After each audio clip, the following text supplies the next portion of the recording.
picking a far-left San Francisco liberal, somebody who has been absolutely radical across the board, who is going to raise taxes, who wants to take away everybody's private health insurance, who thinks we ought to ban fracking. Those are policies that simply do not play in the swing districts that have got to be won.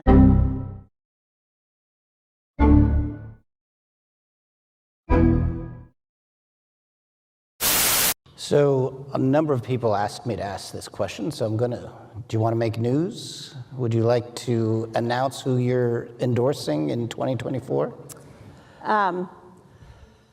Because we're here in North Carolina, I think it is crucially important for people to recognize not only is what I've just said about the danger that Trump poses something that should prevent people from voting for him, but I don't believe that we have the luxury of writing in candidates' names, particularly in swing states.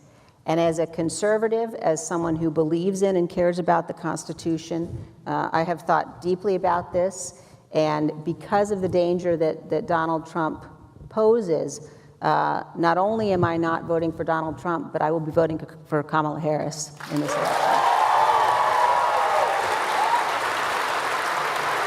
Flashback. Joining me now, Wyoming Congresswoman and Republican Conference Chair Liz Cheney. I bring up the word radical because it seems that is how Republicans are focusing their attack now on his newly named pick, Kamala Harris. Will that attack work, Congresswoman? Well, hi, Sandra. Thank you for having me. And look, I think that the pick was somewhat surprising. Joe Biden has really been trying to portray himself as the moderate in this race, as somebody who is a centrist. And in one fell swoop here, he has put somebody on the ticket whose voting record in the Senate is to the left of Bernie Sanders and Elizabeth Warren. So I think that, the American people are going to look at the substance of this. They're going to look at what she stood for in the past. They're going to look at what she said during the primary election. And it's very clear. She is a radical liberal. She's somebody that has said we ought to spend $32 trillion on Medicare for all. If you look at her record as well in California, she did, in fact, essentially ban gun sales with executive action. And she threatened during the primaries to do the same thing if she's elected, if she were elected here. So I do think the American people are going to take a look at this record and realize she is very much a radical liberal. To your point about her track record, her voting record, GovTrack this morning saying she has established a voting record as one of the most liberal members of the U.S. Senate. The Wall Street Journal editorial board put this piece out this morning looking at her record. The Democrats choose Harris, they write. Biden bows to the party's requirements with the California senator. In choosing Harris as his running mate on Tuesday, Joe Biden checked the essential boxes his party had demanded. A woman, a minority, and a progressive who has moved left as the Democratic Party has.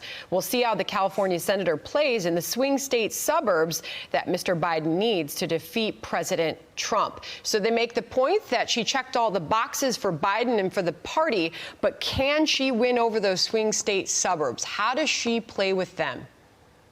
Well, that's exactly the problem. I mean, she is the epitome of a San Francisco liberal. She's even farther to the left than Barack Obama was. She seems to be farther to the left than Nancy Pelosi is.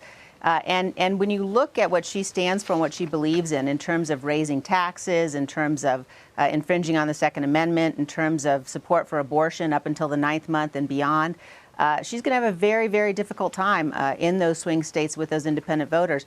I would also say, we're facing as a nation right now a huge economic challenge. And when voters begin to say to themselves, all right, who's going to bring us out of this? A ticket with Joe Biden, who has essentially been campaigning from his basement, and Kamala Harris, who is one of the most liberal members of the United States Senate, is not going to bring us out of that. If you want any sort of an economic regrowth, economic recovery, it's very clear that the socialist far left party policies that Kamala has stood for are going to make matters worse. You mentioned former President Obama. He weighed in with a tweet saying that Biden nailed it with his pick of Kamala Harris. I want to put the tweet that you responded with right out of the gate to his announcement. Kamala Harris is a radical liberal, you say, who would raise taxes, take away guns and health insurance, and explode the size and power of the federal government. She wants to recreate America in the image of what's happening on the streets of Portland and Seattle. We won't give her the chance, you wrote. Congresswoman, is it going to be the strategy of the Republican Party to focus their efforts and attacks on his new VP pick, who many see as a very strong choice for him and a strong voice for his ticket? Or do you refocus those attacks back on Joe Biden himself?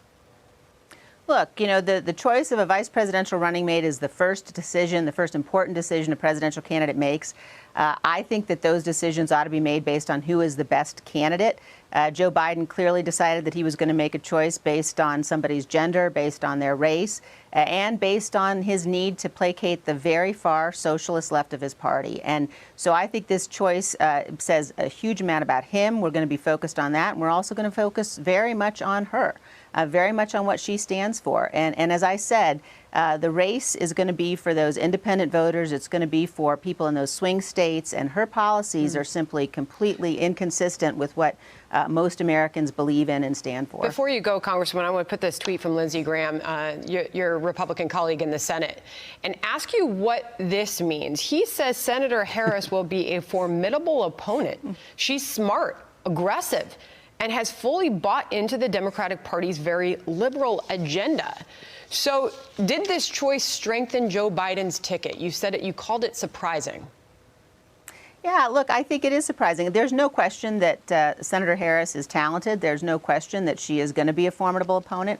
But at the end of the day, people have got to run on what they stand for and what they believe in. And the reason that I find the pick surprising is because Joe Biden, to win this race, has got to be able to win those swing districts. And picking a far-left San Francisco liberal, somebody who has been absolutely radical across the board, who is going to raise taxes, who wants to take away everybody's private health insurance, who thinks we ought to ban fracking. Those are policies that simply do not play in the swing districts that have got to be won. Well, so as we know, it's a surprising pick, but we're ready for it. We know she embraced the Medicare for All, Bernie Sanders policy, but she has since clarified that and walked that back. So she's going to have to obviously make very clear where she stands on that. Hard to clarify that one. All right. We appreciate you coming on, Congresswoman. Thank you.